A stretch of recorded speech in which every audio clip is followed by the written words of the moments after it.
Follow socials, here's the way. GurlTauX, every platform come to play. Catch our vibe, don't delay. Facebook, YouTube streams, scrolling through your daily memes. GurlTauX show, don't miss out. Join the fun, see what GurlTauX is all about. Keeping it real, it's what we do. So tune in now and join our crew. Lights moving through the screen, click subscribe, don't be mean. Upbeat chatter, it's our routine. GurlTauX show, don't miss out. Join the fun, see what GurlTauX is all about. GurlTauX is who we are. Come hang with us on your tablet, phone, or screen. Anywhere GurlTauX can be seen. GurlTauX show, don't miss out. Join the fun, see what GurlTauX is all about. Update stories, laugh and cry. It's GurlTauX, so don't question why. It's the show that you'll adore. Come back daily to get some more. GurlTauX show, don't miss out. Join the fun, see what GurlTauX is all about. GurlTauX is who we are. Come hang with us on your tablet, phone, or screen. Anywhere GurlTauX can be seen. GurlTauX show, don't miss out. Join the fun, see what GurlTauX is all about. GurlTauX, log in now, watch our show. Likes and comments, let them flow. Every day we're on our way. GurlTauX show is here to stay. GurlTauX show, don't miss out. Join the fun, see what GurlTauX is all about.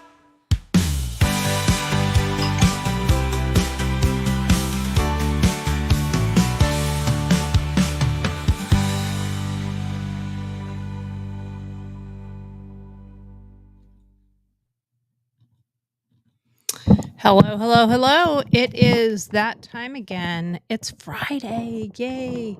Sorry about this noise. I'm trying to tighten this up a little bit. Oh, how irritating. So sorry. I will leave it and fix it later. How's everybody on this wonderful Friday? It is Friday. Yay. So, yeah, I have a problem with the word. So I am going to be working on that. You know, when I used to do public speaking before, a long time ago, I didn't have any problems with the words. I didn't do it. Now, all of a sudden, it's like a field of ums, an field, if you will. I don't know, something like that. Anyhow, any hoozle.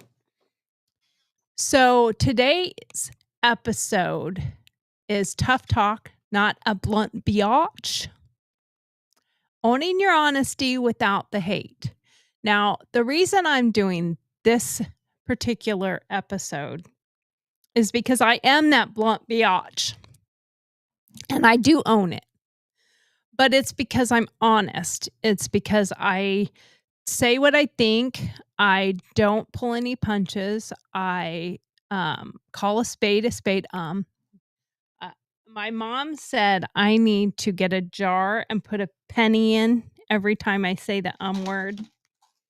Unless I'm describing it, I guess. But I am that blunt person. And a lot of people take it as being mean or being a jerk or whatever. I'm gonna take you back to yesterday. I'm not mean. You're just a sissy. We'll keep that right here. Maybe we'll put it where you can see it. I'm not mean. You're just a sissy. Here we go. That is the slogan here for my show. I am not mean. I'm just honest and I say the truth. And sometimes it hurts. Sometimes the truth hurts, and that is a fact. But anyway, hey, welcome, GurlTauX tribe. Welcome to GurlTauX. We're here to serve relentless realness with a side of my sass. Yeah, I hope you like it anyway. I'm Tori, your host. I'm a mom, entrepreneur, 50 plus firecracker who's tackled life's curveballs, from raising kids to roasting, hot flashes and haters alike. I have dealt with them all. Yeah, I have. Absolutely. I'm here to empower women on owning their truth. And for some fellas out there, they're welcome to learn a thing or two as well. I can say that much. Today, we're diving into tough talk. Not a blunt biatch, even though I'm okay owning that. And I think if you are that blunt biatch, you should own it. Own that. Owning honesty without the hate. And what I mean by that is I get a lot of hate for being that blunt person. I'm sure if you're that person, you get it too. I don't believe in pushing things under the rug. If somebody does something that I don't like or that I think is contradictory to what they should be doing, I will tell you. If the dress is ugly, I will tell you that dress looks like shit. Don't wear it. If you want me to give you just unbridled adulations and that's what you're seeking by asking, oh, does this outfit make me look bad? And I think it looks bad, I'm going to tell you. On the contrary to that, even though I was always this way and have always been this way, some people don't like it and they get kind of irritated with it. They also know that I'm the person they can come to get the honest truth. I'm going to cut it straight to them. I'm not going to sugarcoat it. I'm not going to make you feel good about yourself just because that's what you want to hear. So if you want to hear something that makes you feel warm and fuzzies, go to your lying friends or the people who will float your boat or do whatever. I won't do that. But you know what's coming from me is absolute blunt honesty. Being tough, being blunt, being honest and outspoken doesn't make you a jerk. It makes you a force. That's what I've always been. We're going to be busting myths here, sharing stories, and dropping Dear Margaret wisdom. So grab your coffee, your wine, a little bit of your attitude, and let's get this party started. Hey guys, I will tell a couple stories, I'm sure, as I always do. But we're also going to talk about other things that are relevant to this topic, to other women out there that are like this. I think people who are blunt and honest, like, in my opinion, Megyn Kelly, very blunt, very honest, and she goes after people regardless of what's popular. She doesn't necessarily follow what popular opinion is. She says what she thinks and what she feels and what she believes. And I love sometimes she argues with somebody about, well, I don't agree with that. I don't think that should be the law, when she's a lawyer and she's like, well, they shouldn't, a lot of the topics about the deportations. And she's like, it shouldn't matter. They shouldn't get any habeas. They shouldn't get anything. But the law is the law. And they're trying to, these other judges are trying to circumvent that. I will be doing a story, I think, on Monday about our rogue judges and maybe some other politics. Normally, like I said last week, that Wednesdays would be our recap of the week, but I didn't do a show Wednesday, so I didn't do the recap of the week. So I'll do that next week. I'll probably do one on Monday. And speaking of Monday, I am going to be changing my show time. It is not working super, super wonderful for our household, having dinner together. My husband gets home from work basically right before I go on, and I'm in my last bit of prep stuff. So it kind of interferes with that. And by the time I'm done, he's ready to go to bed. And there's also a couple other shows that I really like that I would like to watch live or that I am competing with at the same exact time. So I would kind of like to have where I can watch them.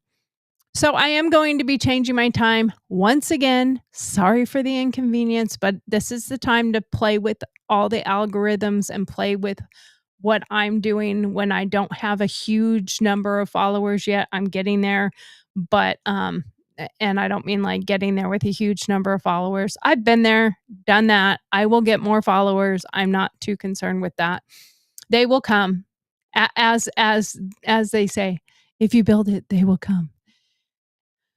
So on this topic that we are talking about, think about it. Are you a blunt biatch? And do you own it if you are one of those? Stats. Let's talk about the stats. 72% of women feel pressured to soften their communication to avoid being seen as aggressive, compared to 45% of men. That was from the Pew Research Center 2023. Assertive communication boosts workplace respect by 60% for women who practice it regularly. Journal of Organizational Behavior 2024. Now, I will tell you that I did this when I was in my position in the military. Actually, anywhere that I have worked or been, I have always kind of had that attitude. And I wasn't impressed by your rank or who you are. I'm just a regular person. And I believe everyone else is kind of a regular person. So I don't look at it like, oh my God, I have to be worried about what someone else thinks. So that being the case, I was not super worried about what somebody thinks in that aspect. I believe that you should be real and you should be your true self. And when you tend to worry so much about what other people think, you will not be authentic. I think people today are craving authenticity. I really do. I think that they are really, really trying to connect with people that are authentic. And when you are not authentic, you tend to be considered full of crap. People don't trust you. They don't trust what you have to say. So I think you have to speak your truth and you have to be authentic. When you're trying so hard to please other people and be likable, 100% likable, you're going to come off as unauthentic. And the reality is, you're not going to be likable by everybody. You will be likable by your tribe. You will be likable by those people who either connect with you or like what you have to say or trust what you're saying. They will not necessarily like you just for the sheer ability to like somebody. That's just not how it works. I think a lot of people think that that's how things work, and they don't. Right? We have to be our authentic selves without worrying about whether somebody likes you or not, because the right people will like you and the wrong people won't. All right, let's warm this up with a GurlTauX laugh. I always try to do something. Why did the honest woman get kicked out of the polite party? Because she brought truth bombs instead of cupcakes. Ba-dum-bum. Y'all got a better one? Drop it in the comments. I'm waiting. The reality is, that's true. And look at politics right now. The polite party was the Democratic Party. So anyone being honest has been kicked out of the polite party. And look at the people that they have kicked out of, or have, like, people said, "Why did you leave the Democratic Party?" And many people are now saying, "I didn't leave, they left me." But look at the people who have been kicked out of the political party, the polite party, as it were. It used to be the polite party. Tulsi Gabbard, outspoken, honest, strong. Megyn Kelly, she wasn't really a Democrat, but she was way more neutral, and now she is full MAGA. Look at the different people who have been kicked out of the polite party, the Democratic Party. I'm going to keep saying that because that they were the polite party. Political correctness. You can't say that. That's not nice. That you can't do that. That's not nice. They were the ones of cancel culture because you weren't nice. Cancel comedy, like comedy around the board, has been stifled because of the polite party. So when people come with those truth bombs instead of cupcakes to the party, they're like, "Hey, you can leave now." That's kind of been the way it's been going. Let's think about the playfulness and the tone we've all had in the last week of the Blue Origin. We can roast them now. Everyone is roasting them except for the polite party. "Oh, you guys can't say that. You can't be mean." We're not being mean. We're being honest. We're being truthful. They are not astronauts. Was it a cool experience? I'm sure it was. Did they go to space? Sorta. They went to suborbital. They got to float around a little bit. They got to learn ingress and egress and how to buckle a seatbelt. Well, I've been doing that since I was a kid. My dad made me learn how to drive a car as if I were going to drive a race car before I was allowed to drive a car. Can half of them even drive a stick shift? That's what I'd like to know. Now, like I said, I corrected myself. Lauren Sanchez is a helicopter pilot. On the one video I watched her flying, and I showed it on my show, she seemed very competent. She seemed very smart. She did not look like a bimbo. She didn't act like a bimbo until she was on the blue horizon. And then she was like all bimbedded out. What happens? Well, because she wants everyone to like her in her cool club, in the polite party. She wants everyone to love her and like her. That is not how it really works. That's not how any of this works. I'm always at the bold desk. I'm always the one that will tell you the way it is. Let's talk tough. Society loves to slap labels on women who speak their mind. Blunt, bossy. My personal favorite, BeeYotch. But here's the realness in it. Being tough, honest, and outspoken isn't about being mean. It's about owning your honesty and being courageous enough to share it, to put it out there. Like, for instance, let's look at the person who is, let's have a little scenario here.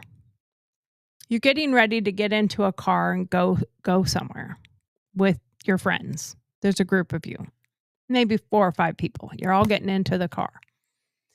And the person that's driving the car isn't overly, but it's a little obvious that they have been drinking. They smell of alcohol.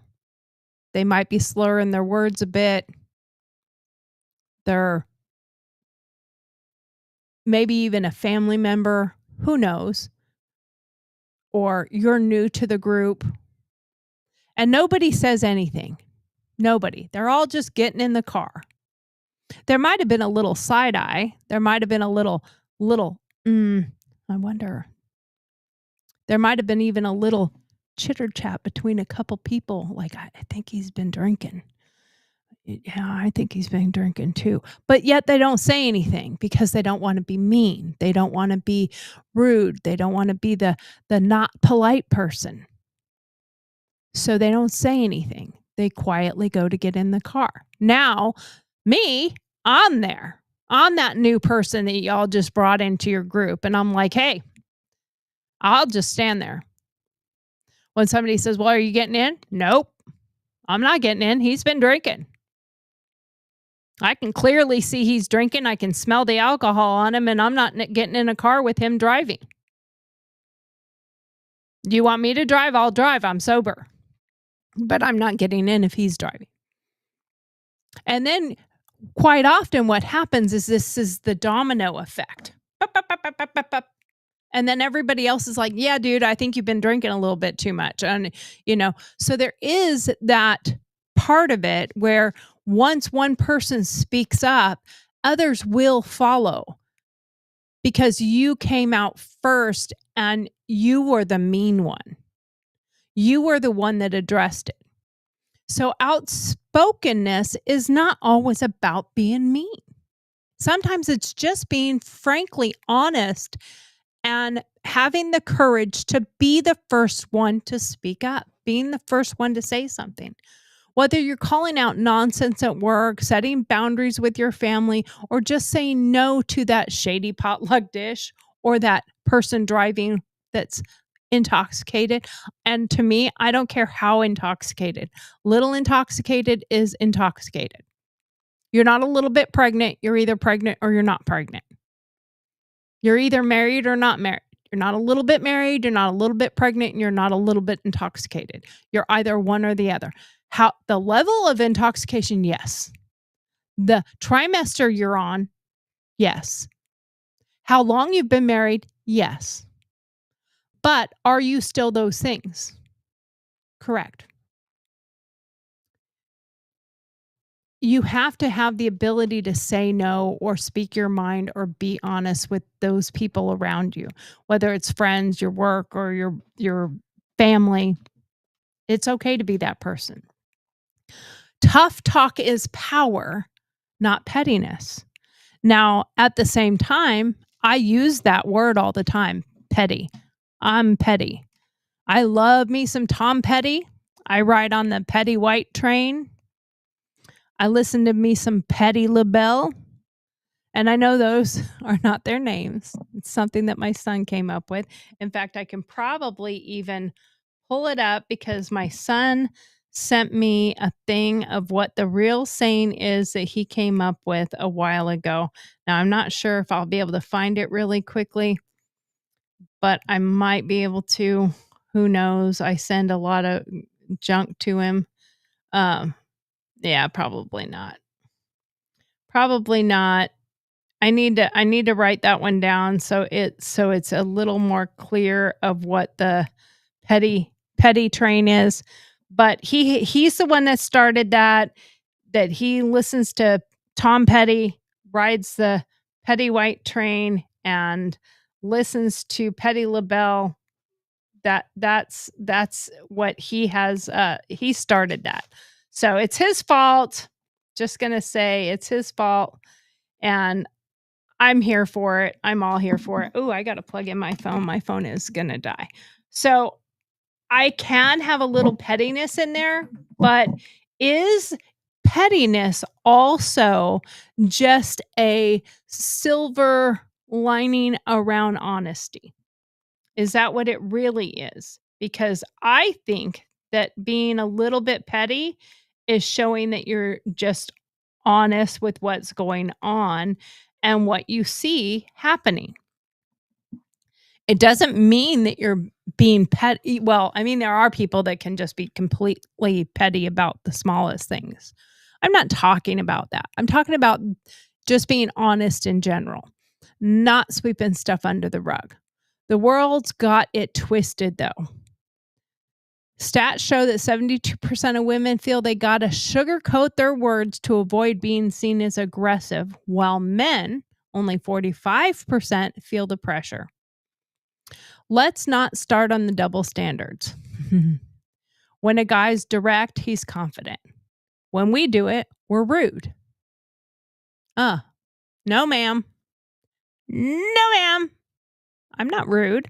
I'm being honest. Being outspoken means you've got the guts to stand up, not tear down. But it's kind of like a tightrope that we're walking. Say it wrong and you're the villain. Say it right and you're a queen. Fact is, women who master assertive communication get 60% more respect at work. So today we're unpacking how to own your honesty without the hate. We have some Dear Margaret coming up. We have some advice and some personal stories that'll hit home, because tough talk, it's not about being that blunt biatch.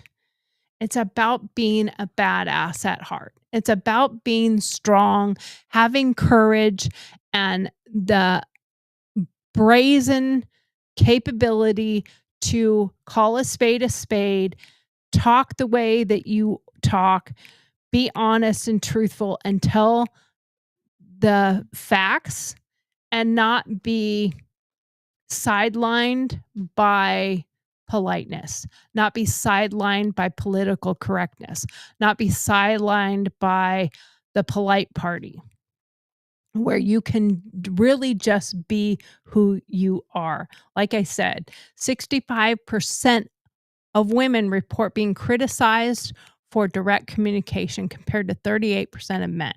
That was a Harvard Business Review.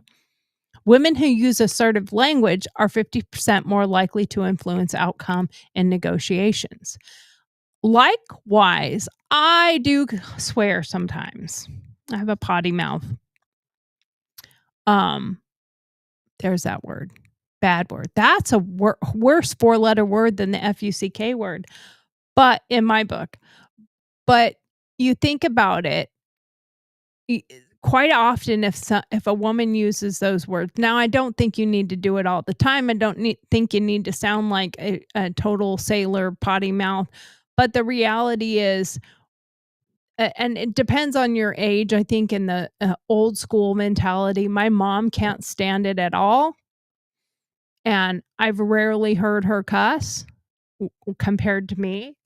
But at the same time, like, when I've seen Megyn Kelly go off on her show in a tirade, dropping the F-bomb and everything else, I find it empowering. I find it to be, I gleefully laugh and I gleefully clap along. You're like, you go, Megyn. You nailed it. You knocked it out of the park. Absolutely love it, because it's about being bold and being strong and assertive in her stance on a topic or something that she's talking about. So I find that to be, in my opinion, entertaining. I don't find it to be negative in any way, shape, or form. I really don't. So that being said, it is what it is, and you don't have to think negatively in that manner. Like I said, my little sign right here, you can just keep reading it whenever you think I'm being an ass, but I'm not mean. You're just a sissy if you can't handle the truth. What was that line from A Few Good Men? You can't handle the truth. And that is true for so many people. So many people cannot handle the truth, and they think that they deserve or entitled to more than what they really are entitled to. So let's listen to this just 2-minute little take here. Okay. Hopefully I got it. Hold on. Stop the presses. Let's go back. Start it over again, because I, of course, had the volume off. I've been getting better at making sure the volume's off when I pull it up, because it wants the sound to go. But there's that word again. I am going to start putting a quarter or a dollar in or something like that. Maybe I'll have a vacation in like a week after I do that. So let's listen. Does it even have any sound?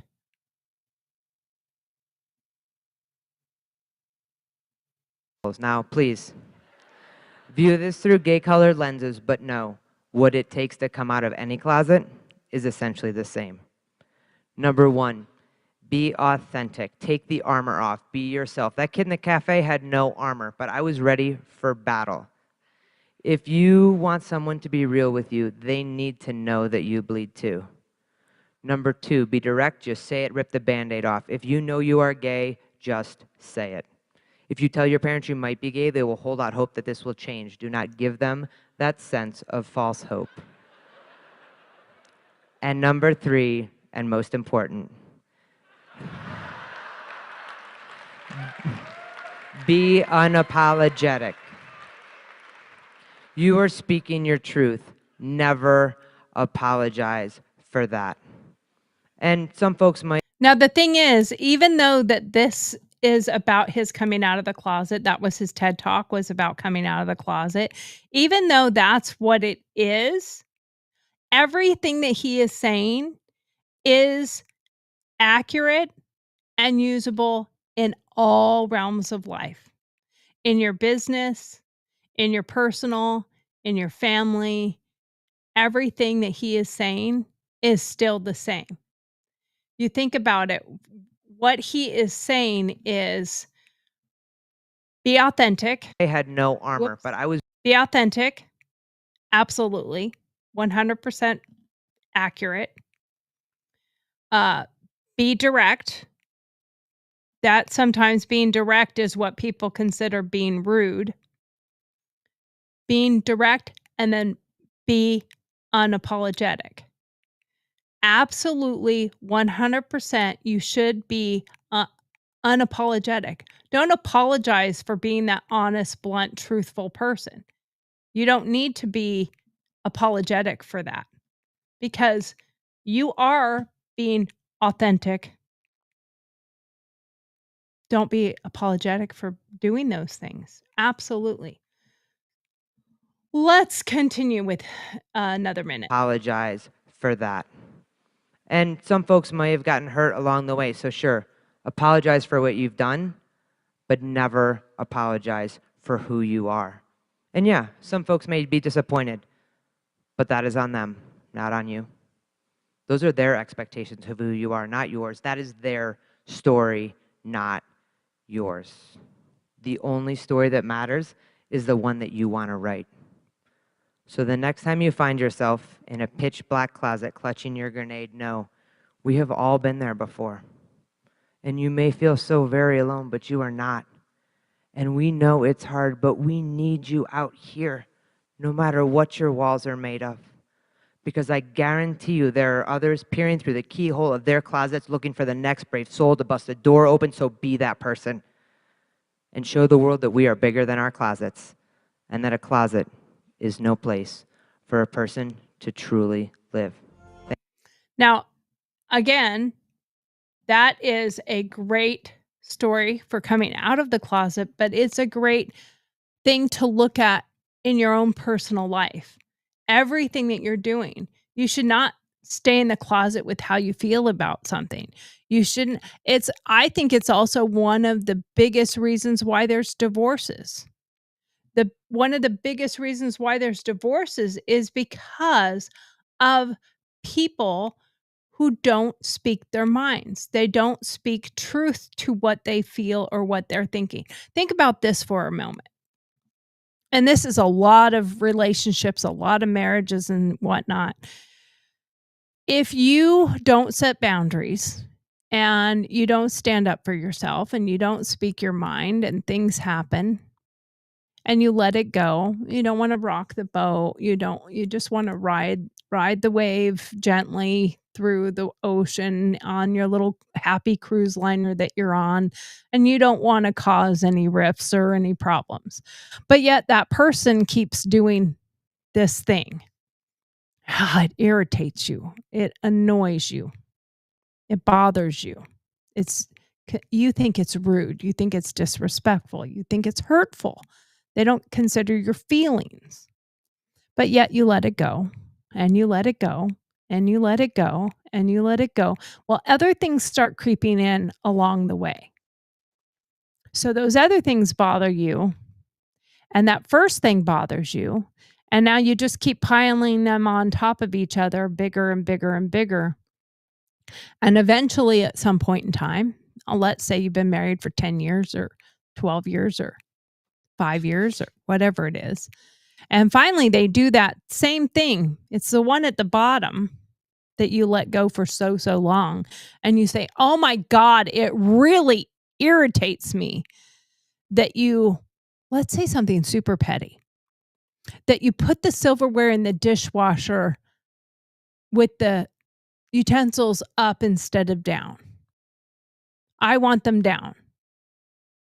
Why can't you put them down? You see, every time I do it, I put them down. And then every time you do it, you put them up.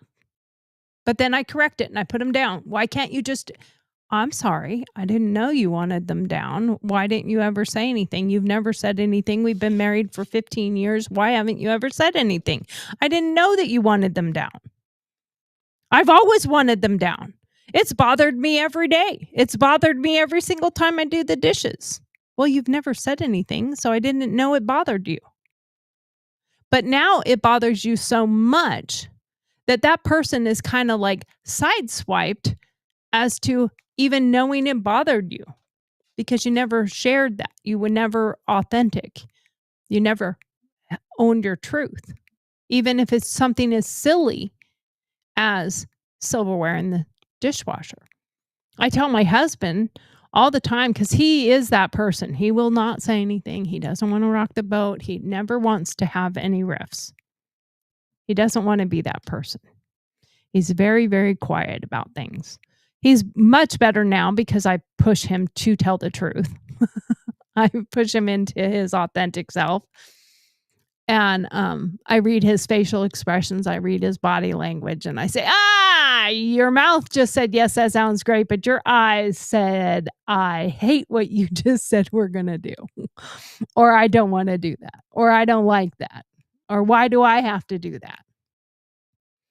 So I stop him. Hold on a second. You just said, yes, that sounds great. But your body language said something different. And he will generally, oh, no, it was fine. No, you're full of shit. Tell me what you really feel.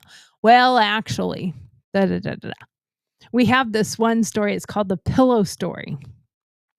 And there's that word again. Tink. I called my husband up. And yes, I'm gonna talk shit about my husband for a second. It's not really talking shit, but it's how he learned that this was okay to be honest with me, that I'm not going to take it personal. I'm not going to get upset about it. But we had gotten rid of our house. We decided we were going to live in an RV and go full-time in an RV. He was going to retire and we were going to travel. So we got rid of our house and all of our stuff. And I was trying to make the RV nice and pretty and all the things. So I was at Ross and I saw these really pretty pillows. And I think there's a lot of husbands that can relate to the pillow debacle, the pillow problem, pillow war. Have you? But I called him. And I said, hey, I found these really pretty pillows that would look nice on the couch. What do you think? I sent you a couple pictures. Which one do you like? So he replied back, whichever one you like. Okay. Well, then I picked the ones I liked. Brought them home, put them on the couch. Quite often we were picking them up. The dogs would get on the couch and we'd set them. There's like a shelf behind the couch. And he'd set them back there, or I'd set them back there. And I used one all the time behind my back. And one day we got into an argument about something else. I don't remember what it was. This was quite a while afterwards. But we got into an discussion about something else. And he got really mad. And then he started throwing those pillows at me. I didn't want these stupid pillows anyway. And I think what we actually started the fight was somewhat over the pillows, because the dog had pulled one off and tore it and was pulling the stuffing out of it, and it was cleaning it up, and I said, "Well, he's just playing and we can just clean it up and throw it away. It's not a big deal. And I can stuff it back in the pillow and sew the pillow back up." And he's like, "That's not the point." And then he threw the pillows at me and I didn't want these stupid pillows anyway. Well, it happened to be like the next day we were going to our therapy session. And we weren't in marital therapy, but we were in therapy for uh it was really to try to help him learn that he could be authentic with himself and authentic with others. And it was for me to learn how to be mm, not less assertive, but how to be more understanding. So it was couples therapy in a sense, but it was not a couples therapist. And we came to therapy. And she says, "Hi, how are you guys?" He says, "We're great. Everything's wonderful." And I look at him with a side eye and I'm like, "Oh, really? Everything is great, huh? No problem yesterday at all." And he's like, "No, everything's fine." And she goes, "I have a sense of feeling that it's not all fine and dandy." And I'm like, "No, we got in a big fight yesterday over this stupid thing." And I told her about the pillows. And she explained that, well, she gave you an opportunity to say, "I don't want the pillows." She even sent you pictures. She asked your opinion and you gave her what you thought she wanted to hear. And I think that's how so many people get caught up in this thing of, I just said what I thought you wanted to hear. And so often we do not think about what is true. We think about what we think the person wants to hear. And the reality is, it's not always what the person wants to hear. Sometimes we have to uh, take what that other person says and we have to say, "Okay, I asked you this question with the true, honest request for your honest opinion. I wasn't saying it to say, 'Hey, you need to tell me I love that idea.' I wanted you to say whatever you really honestly truly felt, like, 'Ooh, I don't want that,' or 'Ooh, I do want that.' That's what I wanted from you." And quite often we ourselves feel like we are supposed to respond in a way that makes that other person feel better or makes that other person feel good about themselves or giving them the answer that we think they want. When in reality, we are asking for the truth, asking for them to be authentic. And that's because we're authentic. So we think that the other person is also going to be that way. So sometimes you have to be a little bit more clear with, "Hey, I am honestly asking you this because I want your honest, true opinion. I really, really do want you to tell me what I'm asking. Not what you think I want to say, but what I'm asking." Because then they're going to possibly do that. But you have to tell them, "I want your honest, true opinion. I hope I have this at the right timing, but I hope I don't screw this one up." So let's watch this one for just a moment. Feeling that whatever you're going Whoop. to tell them is not going to be like the kiss off. You know, you're not going to be like going, "You, blah, blah, blah." Because that's what people are afraid of. They're afraid to listen because they're afraid what you're going to say. So when you communicate to somebody about some upset or something like that, instead of making it, about the litany of things that you want to explode about, you start off by saying that you want to continue in the relationship with them. So if it's your partner, you say, "I love you and we have the best marriage and I want to make it better, and these are some of the things that have been coming up for me that I just kind of want to talk about." So that person, is open for listening. That's really, really important. When people feel safe they're much more apt to, really fully listen to you. And the other thing is let's say you're communicating for business. Let's say you're trying to sell something, or you want to tell somebody about a service or a product that you offer. Now, the thing is nobody wants to be sold to, because it's like, everybody's doing that. And so you want to come across so that people really get to know that you actually care. So you want to meet somebody on their level, and instead of saying, oh, I've got the greatest product for you, or I'm the best at this, you communicate with people on the level that that meets where they're at. So instead of let's say I had the greatest, relationship book. Let's say I wrote a book, or I had a product for having a great relationship. I don't know, that would be a good one. But anyway, let's just say that were the case. Instead of me coming out and trying to sell that and trying to just blast that to you, I would speak to you at the level of my personal experience. Like, hey, I spent a lot of my time in my life not getting the relationship thing right. I did this, I did that. I had all these things going on, and it wasn't until I learned X, Y, and Z that I got the message that this was the way to go. Because then people, when you're communicating with them, they feel a synchronicity with you. They feel a relationship with you. They get who you are. There's a saying that, nobody cares what you know until they know how much you care. And that's really. That is very true. The thing is we quite often communicate in a way that we think what people want to hear. But and that is partly true. We do want to communicate where it is partially what they want to hear, but it comes across much more honest and truthful when it's authentic. When you are being authentic, it is generally speaking taken much better. And people tend to even they tend to even embrace it better. They tend to even have the ability to listen to it and say like, "Oh, okay, I really liked what you had to say there. So I'm going to be acceptable with that." And if you do those things, people quite often will be more receptive.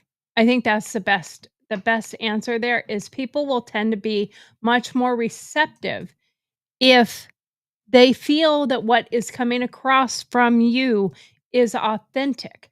When you're being authentic, they're going to respond to the authenticity of your words or your actions.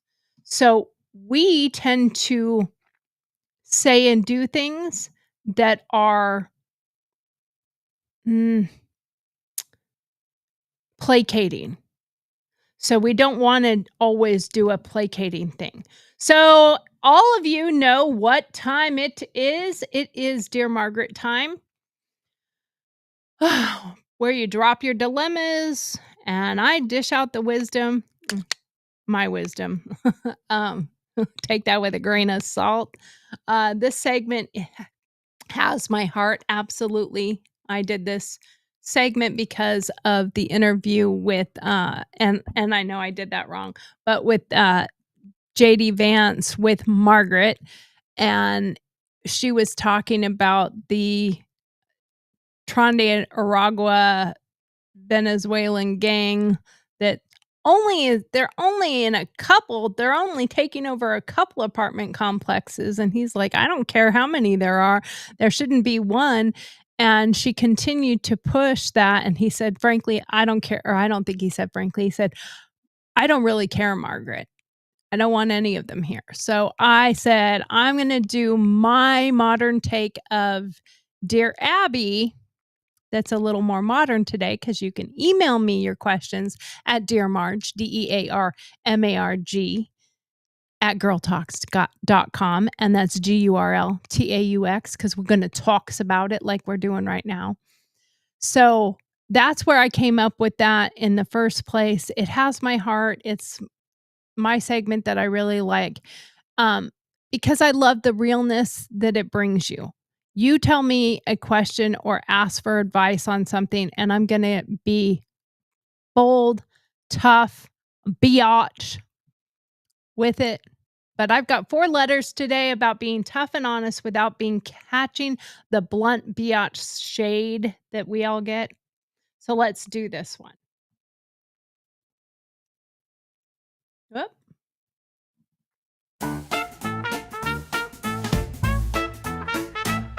Dear Margaret's here, let's dive right in. Bring your questions, let's begin. Life's a real maze. We'll help you with your coping. Dealing with life in this rat race. Honest thoughts, no sugarcoating. Tell us your tales, your woes, your gripes. No fluff, no bows, just real life type. Sign it clever, let your pen take flight. We'll serve the truth, sharp and bright. Send us a query, take a lead. No hidden rules, no secrets to keep. Anonymous wisdom that cuts so deep. Dear Margaret's advice you'll want to reap. But in the end, let's admit we all really don't care, Margaret.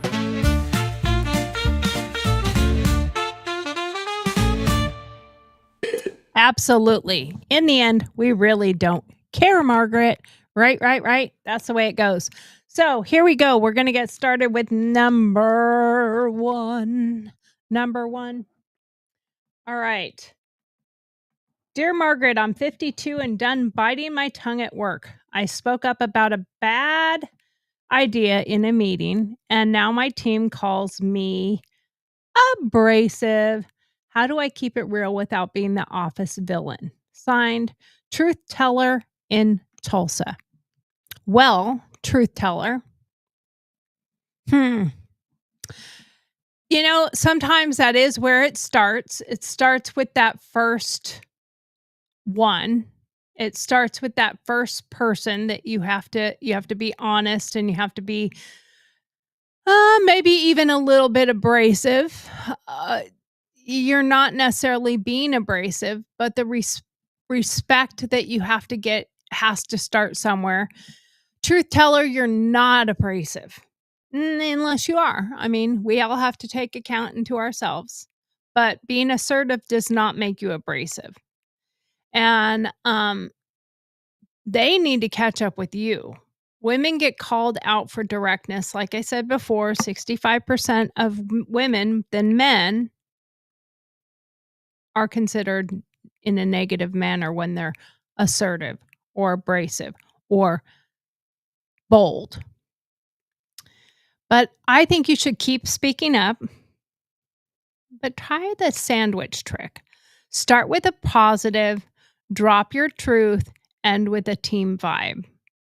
And that is absolutely a great way of doing things. We learned in the Army that you praise in public and you correct in private.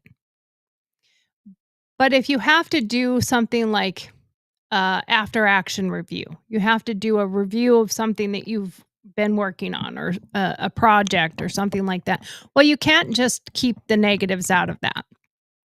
So I always say you start with a positive and then you give the negative part, but you always with a negative, give a corrective action.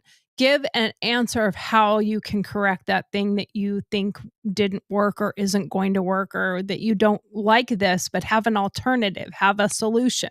Don't just come up with, I think that sucks. Okay, it sucks. What else do you have? I think that sucks, but here, if we did it like this might make it better. If you come across where you have a solution, not just a negative thing, it might work. Like, I love creativity, but this idea might miss the mark. Let's brainstorm more.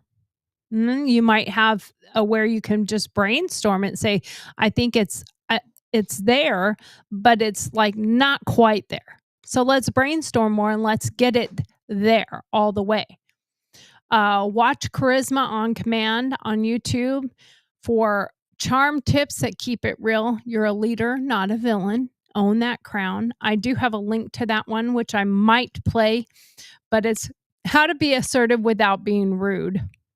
It was from 2022. We might get to that one. We will see how our time goes. But when you have, especially in the workplace, when you have a meeting, so to speak, and you are giving your critique, and it could have been that you may have been abrasive in the manner of how you delivered it, but it also could be because you spoke up and you didn't have an alternative, or you didn't have a continued solution, or you didn't have a positive in any of it. You just shot the whole thing down. And sometimes you can shoot something down while still keeping it alive somewhat by saying, hey, that's a great idea. I like how you came up with it. I think it's kind of cutting short here, here, and here. But if we could fill those holes with something, maybe it's something that's more viable. How about, we come back to the table after we've discussed it a little more. And of course, it also depends on your position. Because some people are in a position to give that and some are not, and it can be taken in a negative connotation if you're not really in a position to give that information. So I don't know the whole story there, but I think you should always speak up if you think something is not right. If you're not in the position to be speaking up in, say, a meeting like that, you're not in that position, then you can hold your information, write yourself notes, and then go to the boss, your boss, and say, hey, I took these notes about what was brought up in that meeting, and here's some holes that I see. Maybe you can address that. That's another tactic, and that's a tactic I, even as a BeeYotch, as an assertive bitch that I am, I would take that tactic myself. I'm very, very professional, so I know how to be very professional. So it's not something that I'm afraid of doing in any way, shape, or form. And my camera is just a little too far away from my mic, so I'm trying to keep my mic where you can actually hear me when I'm reading these, because, wow, this mic, I probably need to change my mic, but I haven't changed to my good mic in a while yet. So I probably should, but we'll see how that is. But anyway, I will try to play this one, how to be assertive without being rude. Again, it's on YouTube. It's Charisma on Command. So if I don't get to that, you can go back and watch that yourself and see if you like that as well. Let's get on to the next one here. Number 2, as it slowly scrolls up, number 2. Oh, and by the way, on that video, if you do go to that one, Techniques for Assertive Delivery, it is timestamp 2 to 3.5 minutes. So letter number 2, Dear Margaret, my sister keeps making bad choices, and when I call her out, she says I'm too harsh. I just want her to do better. How do I be honest without hurting her? Signed, Caring but Candid. All right, well, a family, it is a little bit harder for sure, because it causes family dynamics to change. And you can be caring and candid if your heart's in the right place. As long as you have a heart of gold and you're being authentic and you're being your true self and you're not trying to tell them what to do because you think you know what's best for them, but it actually is. Sometimes tough love needs a soft landing. So you have to make sure you're doing it with that love bubble. Make sure that you're keeping that caring part of it, not just, you're making bad choices and you shouldn't be doing that. You know he's an asshole. You know you shouldn't be dating that guy. You know you need a better job. I mean, it is how you say things as well. Tone also has something to do with it. I know I have a tone, so I have to check myself And sometimes I will say something and I can see my husband's facial reaction or a person's facial reaction. I have to, oh, I didn't mean it like that. Here, let me restate that. Because if you have a harsh tone, it can be taken negatively when you didn't even mean it to be that way. One stat here is 70% of family conflicts escalate from poor delivery, not necessarily the message. Again, like I said, the tone, or are you talking down to that person instead of trying to uplift them, trying to help them through whatever it is that they're doing? So think about your delivery. Maybe it is the delivery, and maybe it's timing. Sometimes timing is also a thing. So if you're giving them when they're upset or something that just happened, maybe sometimes you need to take them aside at a totally neutral time frame and sit them down and say, "Hey, I've been thinking about something for a while. Can we discuss it?" Try those I statements. I've been observing, I've been thinking, I've been feeling. I worry about you when you do this because I love you. It's honest and kind, but be authentic when you're doing it. There is a channel called Psych to Go on YouTube, and it helps you with empathetic communication hacks. You're not being harsh. You're her mirror. You're letting her see, but keep reflecting that mirror effect with love. Make sure that you are giving her the love that she needs and giving her what she needs to hear without necessarily being mean, abrasive, or angry, or pointing fingers. And watch your tone. Be careful of how you're saying something. Being critical is different than critiquing. And even though criticism, critiquing, critical are all kind of in the same realm, I think it's all about delivery, and it's all about tone, and it's all about authenticity. What is the meaning behind it too? Are you wanting her to do something that you want her to do, regardless of whether or not you think or whether or not it is accurate? I mean, maybe you're the one that needs a little reflection. We all have to reflect on ourselves. You're not always right. They're not always wrong. They're not always right, and you're not always wrong. There's a balance. So you might have to look at some of that as well. Let's get to number 3 here. All right. Dear Margaret, I'm 47 and tired of people pleasing. I started being more direct, but my friends say I'm too blunt. How do I stay true to myself without losing them? Signed, Done with Doormat in Denver. Well, this goes back to the one that I was talking about before, with the couple being married for 15 years and the silverware and the dishwasher the wrong direction. When you've never been a certain way and then you change your way, you change how you handle something, then there is a chance that you could turn them off. You could make them not understand how you've always felt this way. So in some of those circumstances, I would almost say it would probably benefit you to take your friends aside, especially if they are your friends, and say, "Hey, I've had this thing that's been bothering me for a really, really, really long time. And I have said kind of everything that I thought everybody wanted to hear. I always gave what everybody wanted to hear.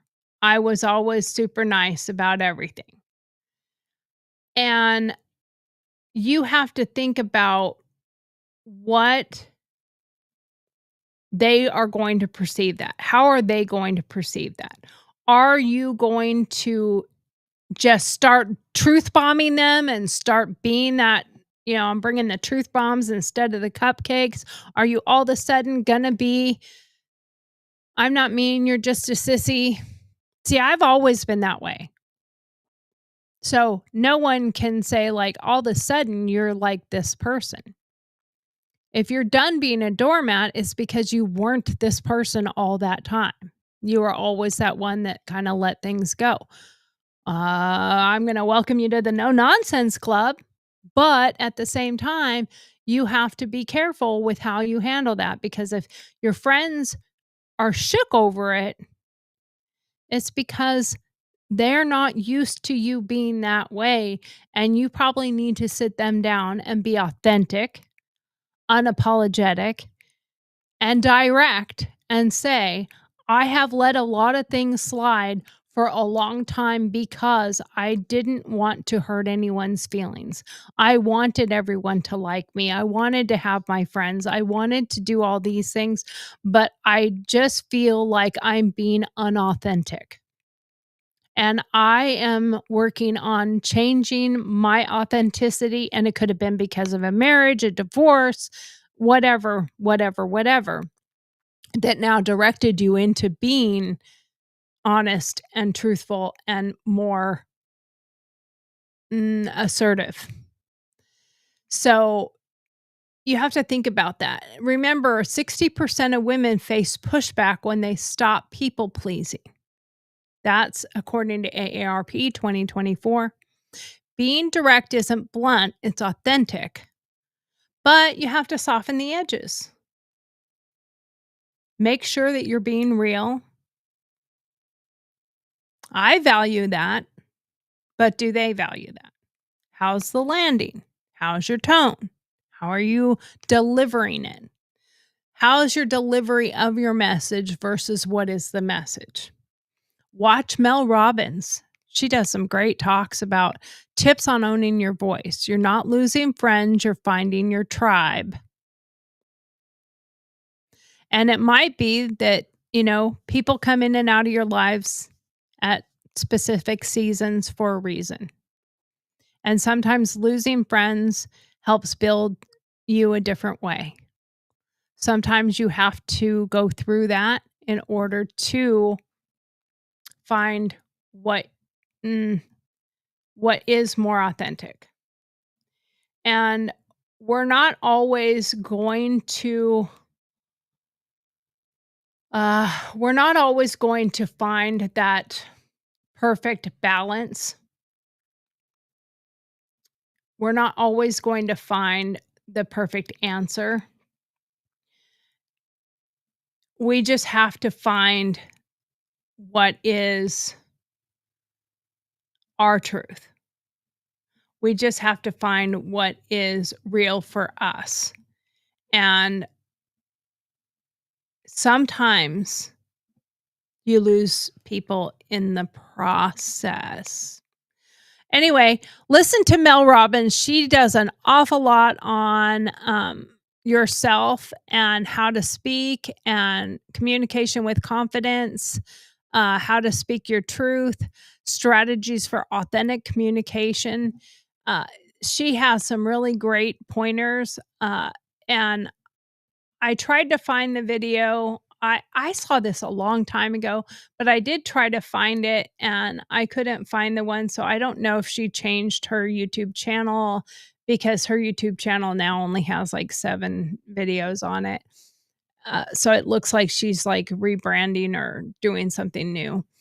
So go look up Mel Robbins. She has some really great things on strategies for being your authentic self and how to communicate, communication skills, all that stuff. It is really beneficial to go and find other resources that can help you. I talk about the things that come to my mind when I'm thinking about them, and then I talk about it, and I hope that it resonates with someone else based on what they think or something that they might go through, or they might be that assertive person too. Who knows? But that's why I share my information, because it's not always easy to be that blunt, authentic BeeYotch that I've been my whole life. So I've learned, and over time, I have softened. Over time, I have learned better delivery. Over time, I have learned how to do it with a love and tenderness and how to have a softer landing. I have learned how to read body language and realize that their body language is a reflection of my tone or my words or how my delivery was. So instead of getting mad at them for their reaction, I correct my response. I correct my delivery, or I correct my tone, and I rewind. Let me say that again. I said that incorrectly. I said that rudely, or I said that in an aggressive manner, and it was meant like this. And my husband really, really, I think, appreciates, I hope he appreciates the fact that I notice that, and I pay attention, and I try to fix those things. And I am 99.9% of the time the first one to come and apologize. If I realize after the fact, especially if we've had a little bit of fight, my husband and I really don't fight, but we have, like, we're human. But I will go think about what was said, and I will come back and apologize for my actions or my behavior or my words. I've told my husband a million times, be blunt like me. I don't care how small. I don't care how insignificant you think this thing might be. But go ahead. Tell me the truth. Tell me the facts, because I may not take it well when you first deliver it, but I will go think about what you've said, and I will think about it. I will evaluate it, and I will come back to you and tell you why I think you were right or why I think you were wrong. Or what I think the solution might be. But I do work on my delivery. You can do that too. Thank you. Number 4. Let's get to number 4. Dear Margaret, I told my boss I deserve a raise, and he said I'm too forward. Now I'm second guessing myself. Should I dial it back? Signed, pay me, please. Oh my gosh. That is a hard one, because that is quite often, especially if it's a male boss, they quite often have this attitude of trying to belittle or impede your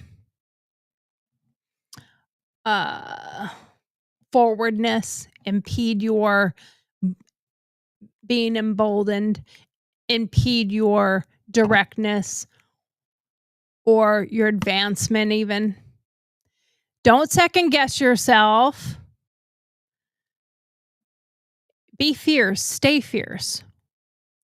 The thing is women who ask for a raise, 50% of them are more likely to influence the outcome.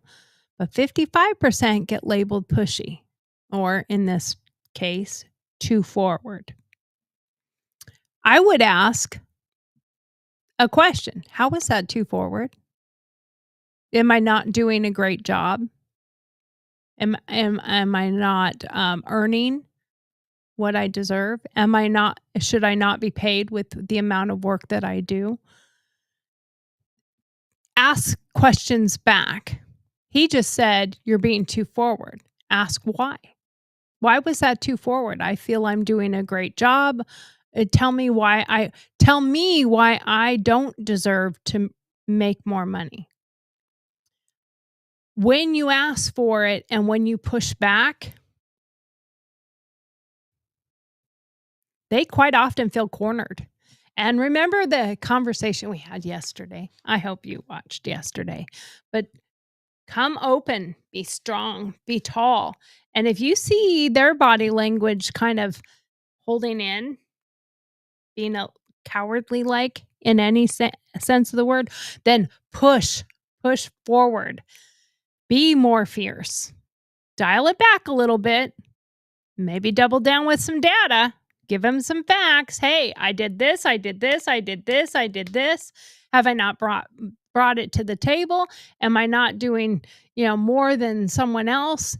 And what I would suggest though, don't bring up the fact that you're a woman, and don't bring up anybody else's pay or what they earn. Only talk about what you have done and what you want and what you feel you're entitled to and what you feel you deserve based on your performance and based on the data that you are presenting. Next time, bring it to them with the stats.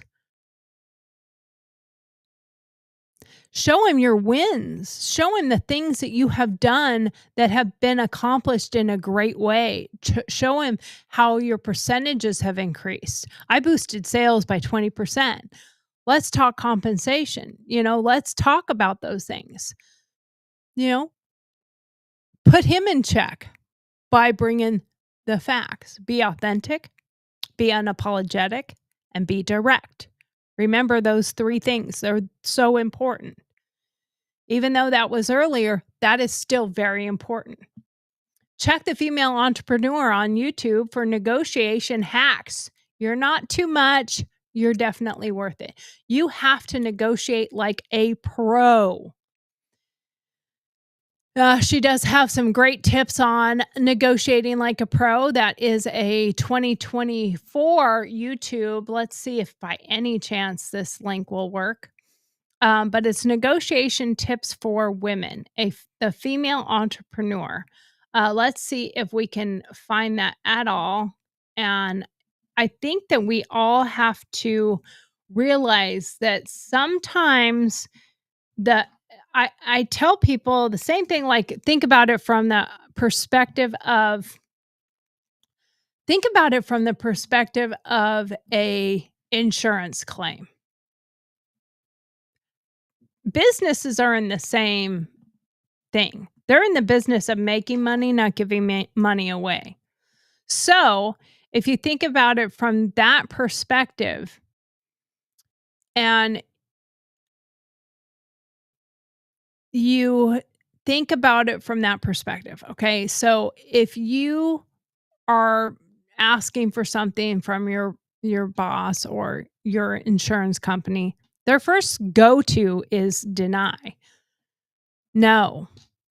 So insult you in the way of saying you're too forward.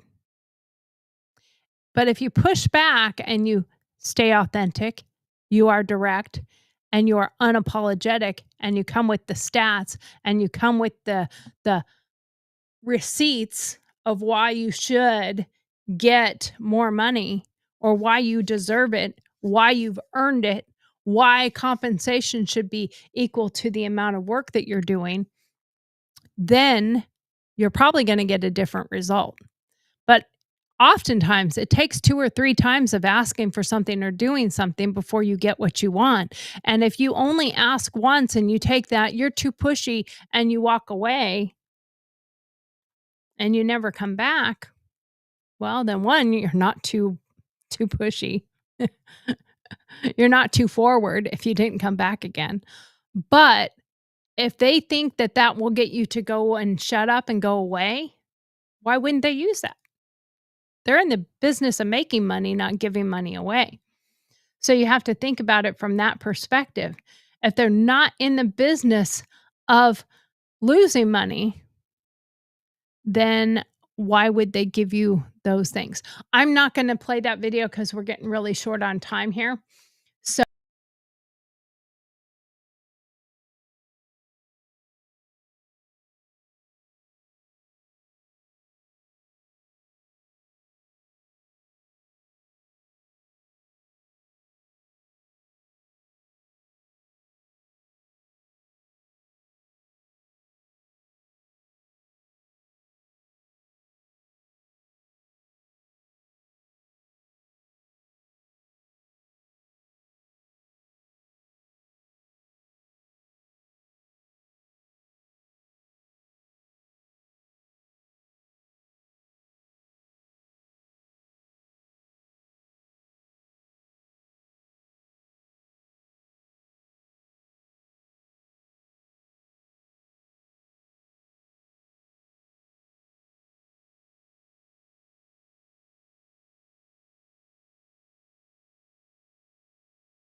Filled the studio apparently. Sorry, I'm back. Sorry. I'm back. Uh, nothing like when I purposely screw it up. I did not mean to do that. Anyway, let's finish this off and hope nobody. I don't know if it's going to come back or not. I think it is. Anyway, remember to stand up for yourself. And like I said, be authentic, be direct, and be unapologetic. Your purpose, you need to make sure you have what you want and what your purpose is, if in business wise, in your desire to ask for more money. It will be helpful with that. I hope you like the Dear Margaret segment. Again, if you want to have your question read, just email Dear Marge, DearMarg at GurlTauX, GurlTauX.com. And we will put them together, especially when it meets in with a segment. And we love your witty, empowering questions. Make sure you put a catchy signature on the end or a clever one.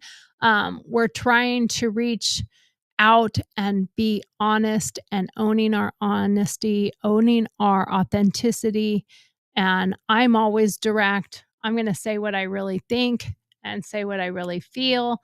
I don't hold back. I don't hold any punches. It is what it is. So there is a story from my life that where I had to be tough and honest, and I learned to do it without the hate. But at the same time, I was very, very direct. And it's being a woman in a man's world.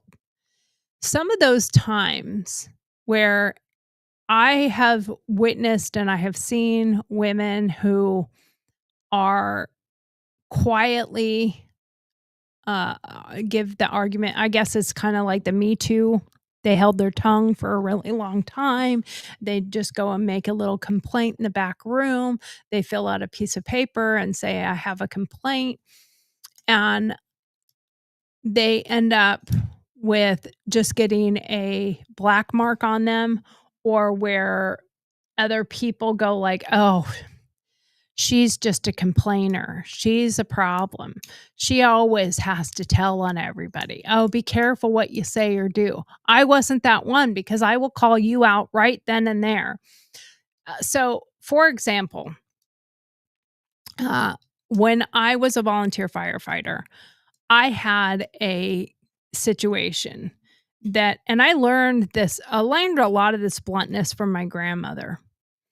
And I had a problem. Well, let's go back. I had a problem when I was in school, like in 3rd grade, and I had this kid who was always mean to me. He called me the tidy bull man, Tori the tidy bull man. Please do not ever say that to me. I will get really mad.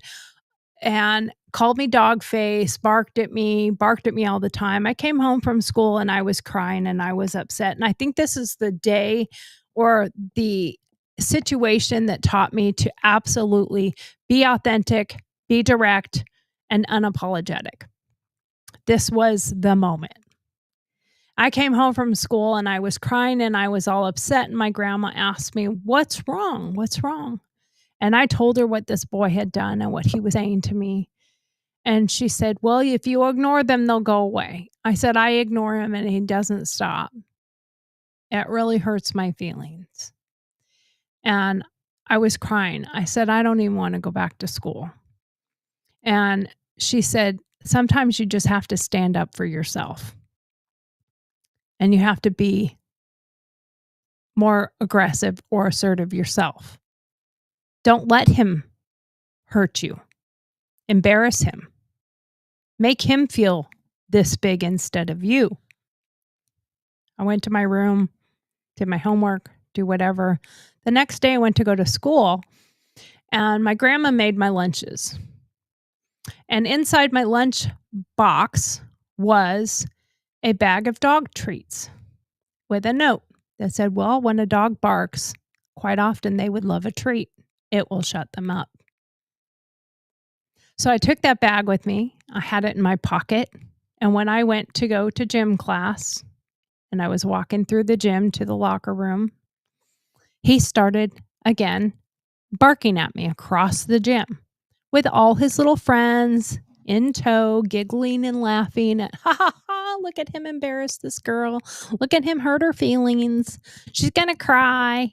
And I reached into that bag and I took out a dog treat and I didn't do just one. I did a couple dog biscuits and I started chucking them across the floor and they would slide across the gym floor all the way to him. Well, he didn't know what it was. So of course he picked it up and he said, what the fuck is this? And I said, well, you were barking for a treat. So I thought I'd give you one. Everyone started laughing so hard at him. And they said, oh, woo, woo, woo. Go boy, whoop, good boy, good boy. His own friends were calling him good boy. Speak, speak. They were doing all that to him. It was hilarious. I owned that. You know, he never barked at me ever again. He never hurt my feelings like that. He never insulted me like that. And on top of that, every day when we went into class, there was dog treats on his desk, a foot high. Just everyone was bringing dog to the point that the teacher said, if I see one more dog treat come into this classroom, you're all going to the principal. So no dog treats ever came back. But guess what? He never barked at me again. I embarrassed him. I called it fronting them off in the moment because it will stop them in their tracks. They want to be the big tough guy and you embarrass them, they will stop. If you just go and you complain and he gets scolded, but nobody saw you, and I mean, in some cases, everybody knows what the person's doing. So when they hear the rumors, oh, we all knew what he was doing. Think about Weinstein. Everybody knew what he was doing, but nobody called him out bluntly until way later. The firefighter story is we were doing a training at a house fire and it was fully involved. It was an empty house. It was donated to us on this farmer's land. And so we were doing some fire training on a fully involved house. Well, it wasn't fully involved yet, but training inside. And I had the hose and the guy behind me was my safety and he has his hand on my belt. And his whole point is he's supposed to watch for everything around and pull me to safety if something happens. Well, every step I took forward, he took forward. And if you're familiar with fire gear, so the suits that we wear are called bunker gear. And they're very thick. They're fire retardant to a degree. And, we have all of our gear on. And every step I took forward, he took a step forward right into my ass. And I could literally feel his woody. That's how hard he would hit me. So I kept taking steps and we were actually backing out of the house. So now we're outside. And the whole point of this burn in the first place was how to handle it once it gets to a fully involved. But we were supposed to try to vent the roof and we were supposed to do all the things. And there was 3 houses on this property. So we were able to do it 3 times in a row. And those are the best ones to do because they're more authentic than a fake apparatus that we use. Anyway, as we're backing out of the house, he continues doing this right into my butt, right into my butt, right into my butt every time I took a step. So finally, I'd had enough and I took a step, but I stepped over because the hose comes up and around and loops at your hip so that you have control of the hose. And and it's a handle like this to control the water that comes out. And I think it's about 350 PSI. It's a lot of PSI that comes out of that hose. And so I took another step. Now the hose comes between your legs, loops on your hip, and then you're holding it.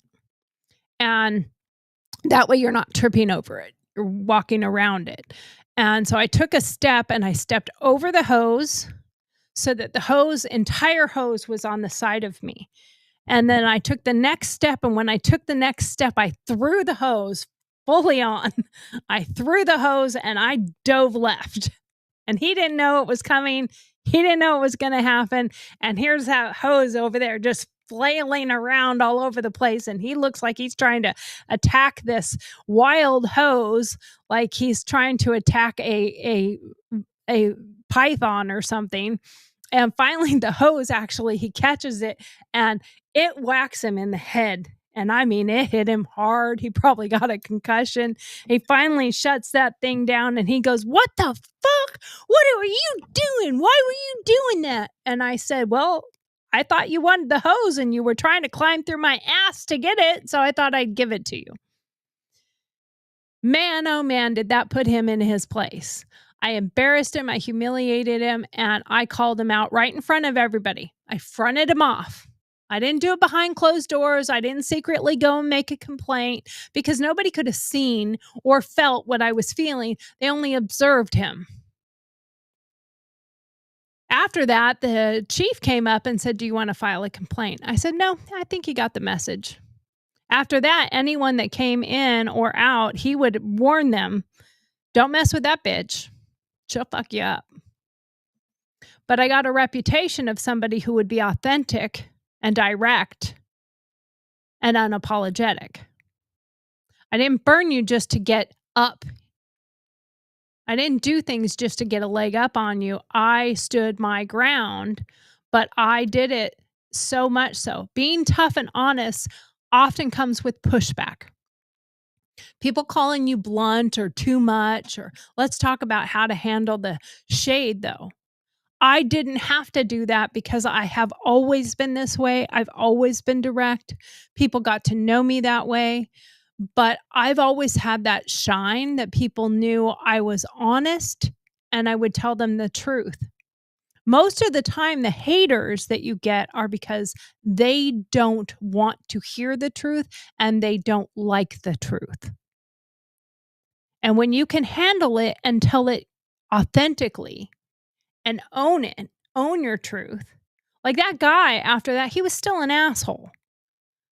But he never did that to me again. And what it taught other people is sometimes when you're a lot more direct and blunt with somebody, they will respect you more. They will respect the fact that you're willing to tell them the way it is. Anyway, that is it for our show. Our time is up.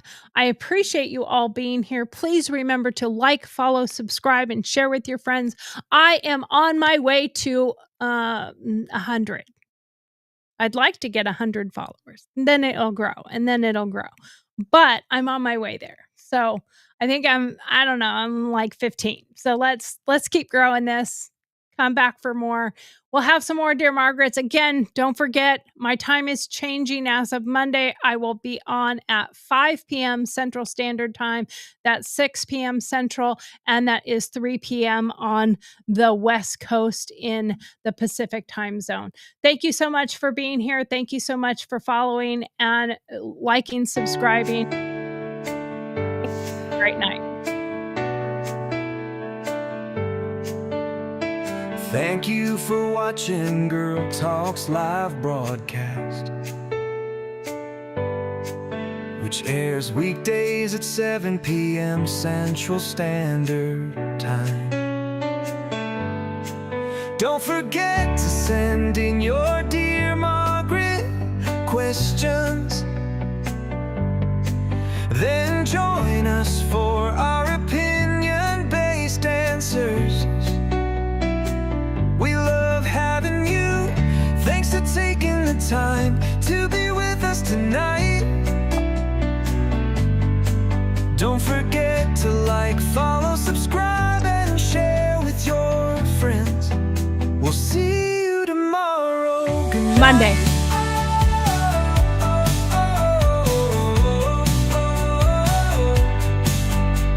Good night.